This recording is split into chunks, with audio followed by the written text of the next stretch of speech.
The name for my image is Freedom Riders with a Burning Bus at Anniston, Alabama. The bus had been a test by the group the Congress of Racial Equality, or CORE, who wanted to see how desegregation would do on a long bus ride. Once they reached Alabama, the Freedom Riders on the bus were badly beaten, and the bus was set on fire.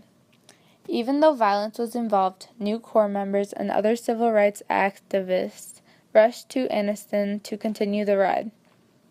The image was taken in 1961. The civil rights activists had just won the legal battle that segregation was against the nation's laws. This caused the activists to push for more desegregation in more public places. The term Freedom Riders came to be when nonviolent activists began to sit on long transit buses. When people would kick them off, more activists would take their place.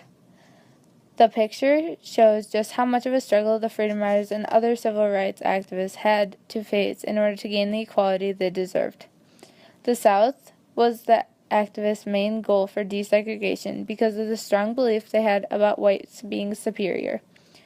Many people began to join in on the movement. For example, students would hold sit-ins at lunch counters, and when they were escorted out, new people would come to take their place. This helped to challenge the South's segregation. The Brown v. Board of Education also challenged segregation when it was declared unconstitutional to create separate public schools for black and white students. The photographer's point of view was to try to show how determined activists were for equality.